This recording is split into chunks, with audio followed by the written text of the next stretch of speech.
देखे छे पहलवान पहलवानी करते करते के बाद एगो पहलवान चित्त भए गेल, एगो पहलवान पट कल के हाथ कल हम नहीं जितबे हम ही हारबे, लेकिन वहां तो पहलवान देखे छी एगो हारले एगो जितले। कल के नहीं भूलल जे हारले पार्वती बताबत ओकरा अंदर में के छे,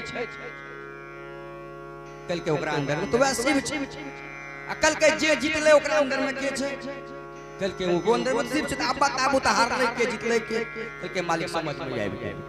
अहाँ घर में खम में कन कन में सब जगह विराजमान छियै, अगर हारे छे कोई तो वो वही जगह ही छियै, जीते भी कोई तो वह भी यही छियै। अलिए अहाँ दोनों में समाहित छियै। अलिए कल के उस गुरु के अंदर आप एक संभाव के भावना, अगर कोई रोगी रोग बन के बिछावन पर लेटल छे तो वहां भी शिव ही बीमार पड़ल छे। अगर कोई डॉक्टर आबि के ओकरा इलाज अगर कर रहल छे तो वह डॉक्टर शिव बन के वहां इलाज कर रहल छे।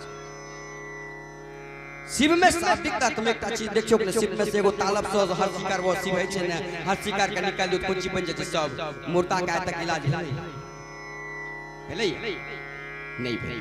शिव जहां जीवित छे, जहां सत्य छे, जे प्रमाण छे वहां एक लागे। लेकिन एक परम सत्य एक करवा सत्य भी छे, चीज के हाथ स्वीकार करे पड़ते, चीज के हमें चीज अनुभव कर रहल छे। कल के सत्य अक्सर लोग संसार में की छे कलिकाल के प्रभाव छे, पृथ्वी के आकर्षण छे। अगर सत्य के बात करबे सत्य से लोग अक्सर भागे के प्रयास करे छे। दीदी देखबै अगर सत्य बात अहाँ करबे, सत्य विचार के बात में लोग प्रयास करबे, कुछ कहे के तो भागे के प्रयास करते। एकटा बात देखियो, दुनिया में सत्य सबसे कड़वा सत्य की छियै, अहाँ सब जाने हम त नहीं जाने। सबसे कड़वा सत्य की छियै, सबसे कड़वा सत्य एक ही चीज छै जे कि टले नहीं छै। कोन चीज? मृत्यु सत्य छियै। आइ हमर शरीर ले काल मरबै जरूर बन, ये शरीर मरता है, कल के माया मरी न मैं मर गया शरीर, ये शरीर मरेगा। जो परम सत्य मृत्यु सत्य है तो परमात्मा भी तो सत्य है ना। यदि मृत्यु सत्य है तो परमात्मा भी सत्य है। लेकिन अक्सर अक्सर देखिएगा होता है क्या, परमात्मा के ही सत्यता से लोग अक्सर दूरी वाला साहब बात पर विचार भी करे कहे छे। वही शिव परमात्मा आपके जीवन में गुरु का कार्य करता है। एक पिता के अंदर में दोनों तरह की भाव होती है। प्रयास देखिए कि पिता के अंदर में दोनों तरह के भाव छे।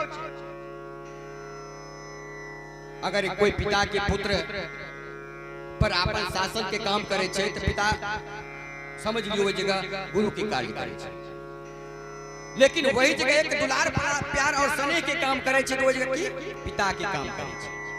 एक पिता के अंदर दोनों तरह के भाव छे। ठीक हुआ परमात्मा भी शुरू में जागरण अवस्था में सुनने हैं यहाँ सब कि भोग दाता महादेव हो, मोक्ष दाता महादेव, दया कर महादेव, कृपा कर गुरुदेव।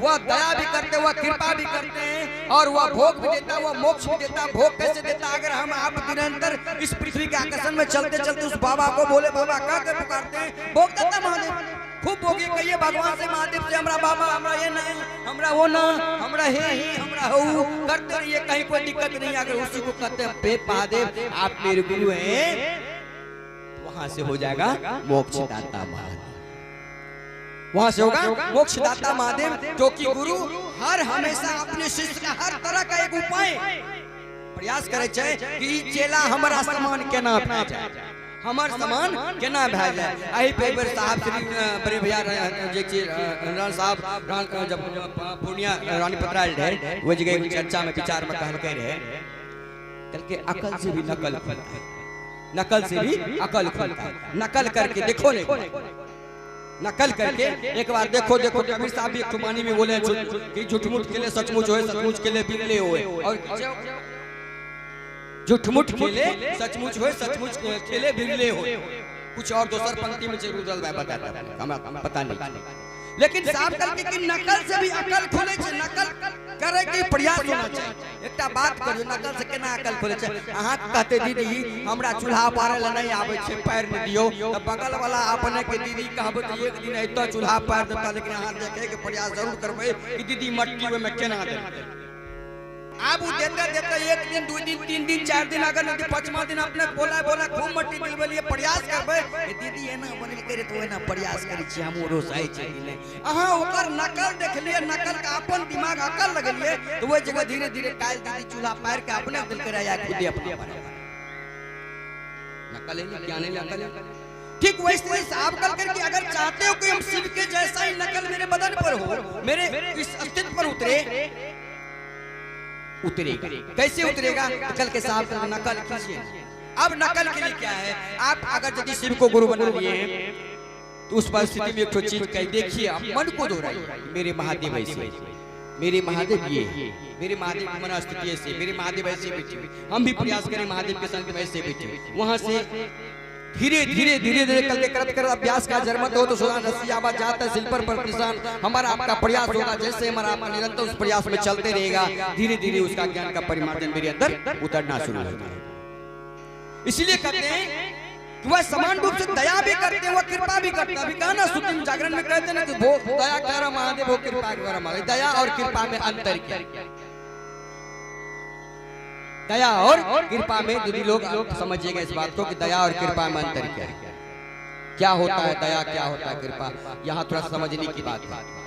यहाँ थोड़ा सा समझने की बात है। किसी भी संत, जो भी पंथ के लोग हमारे आपके बीच उपस्थित हैं, मैं आप सबों से निवेदन करना चाहूंगा कि मेरी बात से आप ठेस नहीं लीजिएगा। दया और कृपा दोनों में अंतर है और दोनों का समान रास्ता भी एक ही है। इस पर पहले हम विचार करते थे, कहते थे कृपा अलग होती है, दया अलग होता है। लेकिन जब मैंने आत्मचिंतन किया तो मुझे पता लगा कि नहीं, कृपा गुरु की होती है तब यह जीव अविलंब शिव होता है। लेकिन दया और कृपा, दया कहते हैं कि हे परमात्मा, हम मनुष्य, याद रखिए हम मनुष्य, जाने अनजाने में हमसे भी गलतियां होती है, इंसान है, गलतियां हो जाती है। किसी को ना अनजाने में गाली ही दे देते हैं, या किसी को अनजाने में किसी का कुछ उठा ही लेते हैं। इंसान है, गलतियां होती है, और बार बार इस बात पर कहते हैं कि गलतियां उसी से होती है जो इंसान होता है, गलतियां उसी से होती है जो इंसान होता है। और भगवान से आज तक गलती होते हुए देखे? भगवान से गलतियां नहीं होती है, इंसान से गलतियां होती है। लेकिन इंसान से जब गलतियां होती थी, दीदी लोग याद कीजिए इस बात को, उनको सुधरने का मौका भी देता है, प्रयास करता है वो सुधरे भी। अब हम इंसान होते हुए हमारी स्थिति दया के तरफ नहीं बढ़ पाती है, और इसलिए साफ कहते हैं कि यदि उस शिव को गुरु मानते हो, शिव को गुरु बनाते हो, तो आओ एक बार कहो कि महादेव, ई जीव छे, ए जीव से ढेर सरकार गलती भा जाय छे, एक बार हमरा पर दया कर दियो। उस महादेव से कहिए, हे शिव आप मुझ पर तनिक दया कर दीजिए, एक बार दया उनसे मांगिए। आप उनसे दया मांगते हैं। दया का अर्थ ही होता है, दया साहब कहते हैं कि दया का अर्थ ही वही होता है, हे महादेव जिंदगी में मैंने आपका कभी कोई काम ही नहीं किया, जिंदगी में मैंने आपका कभी कोई नाम ही नहीं लिया, फिर भी मुझको चाहिए। ऐसा कोई होगा? हम ही आप ही यहाँ नौकरी नहीं करेंगे तो आप हमको दीजिएगा कोई रोटा पानी? उस जगह कहन से काम करते के करे पंजे पिलबेला परिस्थिति आता। लेकिन कहते हैं कि परमात्मा मैंने जिंदगी में कभी कोई ऐसा काम ही नहीं किया, लेकिन फिर भी मुझे चाहिए। क्या चाहिए? कल के दया क्यों? कल के सरकार आए पृथ्वी के आकर्षण में पड़ कर न जाने अनजाने में ढेर प्रकार के गलती कर बैठे हो जाए छे गलती, लेकिन आप उपाय की छे कल के साहब कल के कौन चीज कहे छे न शुरू स्थिति में हर हर महादेव एकर की अर्थ शाब्दिक अर्थ बोले कल के हर हर महादेव का अर्थ यह है छे कल के हे संसार सरकार मेरे अंदर तो ढेर सारा बुराइयां है ही, मैं चाहता हूं कि आपके सानिध्य में अपना आप को समर्पण कर दें। दोनों हाथ ऊपर करके उस परमात्मा के गुरु के सानिध्य में गुरु के चरणों में जाके दोनों हाथ ऊपर करके अपने आप को समर्पण करते हैं। आप समर्पण की स्थिति में जैसे आता है उससे कहते हैं कि आप परमात्मा मुझ पर दया कीजिए, क्योंकि हम आप चाहते हैं जीना। कैसे जीना? तो हम आपके चरणों में रहकर हम आपको याद करके चाहते हैं जीना, इसलिए कहते हैं आपकी दया की जरूरत है, इसलिए हम लोग दया मांगते हैं। लेकिन साहब इस पर विचार के तौर पे कहते हैं कि शिव, अब शिव को गुरु बनाने की स्थिति में आपके लिए दया क्या है, कल के दीक्षा क्या है? अच्छे न गुरु जे कोई भी गुरु बने पे तो गुरु बनेला के स्थिति में नहीं कहे छे कि हो बाबू तोरा गुरु दीक्षा की दल गया, गुरु की दल का दीक्षा, लेकिन दीक्षा उ बता लेने रहे छे। लेकिन शाब्दिक स्थिति में शिव गुरु कार्यक्रम में शिव गुरु चर्चा में की कहे छे दीक्षा बता देंगे छे। कौन चीज? कल के पूछो अगर नहीं कुछ जानिए न तो महादेव के कहिए कि महादेव तोरा शिव की दया ही दीक्षा है। याद रखिएगा दीदी लोग, शिव की दया ही दीक्षा है। उस शिव से दया मांगते हैं, कहिएगा कि महादेव हे कहते ना कि महादेव आप मेरे गुरु, मैं आपका शिष्य हूँ, सरकार मुझसे पर दया कर दीजिए, वही दीक्षा है हमारा आपका। ये नहीं कहते कोई गुरु भाई बन ये नहीं कहता है कि आप मेरे हे महादेव आप मेरे गुरु हैं। आज तक कोई कहे यही कहता है कि हे महादेव आप मेरे गुरु हैं। जैसे हम आप कहते हैं स्तुति में कि हे महादेव हे महादेव आप मेरे हैं, मेरा का दर्द होता है, मेरा का दर्द होता है। कैसे एक थोड़ी सी मिसाल हम आप लोगों को कुछ कहानी के माध्यम से कहेंगे। याद रखिएगा कल के कहानी झूठे है, लेकिन कहानी झूठे जब है दीदी लोग, तो अगर कहानी का जीवन में उतार ले जाए तो कहानी हकीकत में भी बदल अहाँ के घर खुशिये के घर मिट्टिए के सब कुछ बनाए छे। अगर हमें पान के पुड़िया खैने गेलिए अहाँ ढेर अपन घर में खुशी के घर से डेली पोतना मारे छे, डेली साफ करे छे, झाड़ू बहारे लगबे छे, और हमें यहाँ से पान खैने गेलो अही के ओसरा पर जाकर फेंक देलो, अपने बुरो लागते ने बुरा नहीं लगते, पक्का बुरा लगा। ये वहाँ अपन घर वहाँ के अपन घर वह पान खैने बगल में जाके कोनो सरकारी है, सरकारी रोड छिए, ऐ सरकारी रोड पर फेंक देले त बुरा लगता। क्या लगा कि यहाँ के अपन नहीं छी, सरकारी नहीं। तो ठीक हुए ना जाने हुए महादेव के अपन जीवन में अपन गुरु बनबे तखनी दर्द हुए लगतो। जब तक अपन नहीं बनेलिए तब तक दर्द नहीं छे। जना अहाँ के अपन घर में दर्द है एक पिरकी फेंके में, वही ना महादेव के जना अपन जीवन में लाबे और वह महादेव के प्रति यदि सजगता से चले लगबे तब दर्द है ते महादेव के प्रति। और नहीं तो महादेव तो सरकारी सड़क छबे। अरे कहलो ना पहले भी कहलो भोला बाबा घर के बाबा, हमरो बाबा, तोरो बाबा, सबके बाबा। तो बोला बाबा सरकारी बाबा छबे कर ले, ओकरा नहीं हो कहबे महादेव, नहीं हो कहबे गुरु, तोरा की लागे छ तो गुरु छबे करे, नहीं हो कहबे ओकरा भगवान तो भगवान छबे करे। वहां उस महादेव को जरूरत है अपने जीवन में अपने लिए गुरु की बनाने की। अपना गुरु जैसे अपना बनाएंगे तब दर्द होता है। जिस तरह से छोटी सी एक मिसाल हम और देना चाहेंगे आप लोगों के बीच, प्रयास कीजिएगा इस मिसाल को एक गुरु के सानिध्य में ले जाने का। कि अभी मेरा बेटा है, अभी मेरा बेटा है यहाँ से चला गया पटना, रास्ते में उसकी दुर्घटना हो गई, एक्सीडेंट हो गया, गिर गया। क्या हमको चर्चा सुहाएगा? नहीं सुहाएगा। चर्चा बंद करेंगे हम, सीधा उड़ेंगे वहाँ। मेरा बेटा का क्या समाचार हम जाके देखेंगे। लेकिन क्यों? वहाँ बेटा मेरा है, बेटा मेरा है, दर्द मुझे है, बेटा मेरा। लेकिन उसी जगह अगर आप यही कहिएगा चंदन भाई के बेटा के एक्सीडेंट हो गया, केना भाग हो ठीक छे न, इतनी दूर तक आप रहिए, इससे ज्यादा आप नहीं जाइए। बेटा मेरा है, दर्द मुझे है, मैं चाचा को भी छोड़कर बेटा के पीछे उड़ जाएंगे क्योंकि मेरा बेटा अपना है, वहाँ दर्द है। और आप इतना ही कीजिएगा चंदन भैया के बेटा सही छे ने, एगो केना एक्सीडेंट भेले अभी ठीक छे ने, इतना ही दूर तक आप समाचार लेके रह जाइए क्योंकि बेटा आपका नहीं है, बेटा मेरा है। वही परिस्थिति दीदी कहे छे कि जैसे उस शिव को अपने जीवन में अपने लिए गुरु बनाइएगा, शिव को जैसे दर्द होगा आपको भी दर्द होगा। यह परिस्थिति हमको आपको समझना पड़ेगा। यही शिष्यता है। शिष्यता का अर्थ होता है कि गुरु अगर छींक दे तो शिष्य को समझ लेना चाहिए कि गुरु आखिर छींका क्यों, किस चीज की जरूरत है, तब हम आपसे सोचते हैं। गुरु की चाहत पर उतर देना एक शिष्य का जो दायित्व होता है, एक शिष्य का जो कर्तव्य होता है, वह हमारा आपका दायित्व होना चाहिए। तभी हमारा आपका शिष्यता चलेगा, तभी हम आपसे गुरु को समझेंगे। नहीं तो वह भगवान तो है ही। तो भगवान का अर्थ भी यही होता है दीदी, हम लोग बराबर कहते हैं, चर्चा के माध्यम में कहते हैं कि भगवान होता क्या है। हम तो बार बार पूछते हैं कि भगवान किसको कहते हैं। भैया भगवान को देखे हैं लोग, सब दिन भगवान को देखता है, हम आप सब दिन भगवान को देखते हैं, लेकिन बार बार फिर भी कहते हैं भगवान को देखते हैं। भगवान को हम आप सब दिन देखते नहीं देखते हैं। शब्द का खंडन कीजिए ना, तब आप देख लीजिएगा भगवान का अर्थ क्या होता है। संत महात्मा लिखता है, क्षिति जल पावक गगन समीरा पंच रचित अति अधम शरीरा, पांच तत्व से यह शरीर का निर्माण है। यह शरीर पांच तत्व का निर्माण है।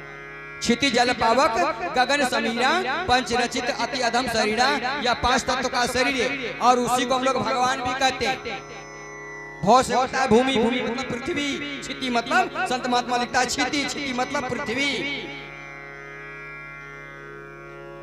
और उसी को लिखता है गगन, गो से होता है गगन, गगन मतलब होता है आकाश। उसी को संत महात्मा क्षिति जल, जल पावक गगन, वो भी लिखता है गगन। जल मतलब पानी। आप एक तो बात बताइए, पृथ्वी के बिना आप जिंदा रह सकते हैं? तो भगवान कौन? पृथ्वी। पानी के बिना जिंदा रह सकते हैं, भगवान कौन? पानी। हवा के बिना जिंदा रह सकते हैं तो भगवान कौन? हवा। आकाश के बिना जिंदा रह सकते हैं, वह कौन? आकाश। उसके बाद और एक होता है समीरा। समीरा मतलब क्षितिज जल पावक गगन, समीरा समीरा मतलब तावा।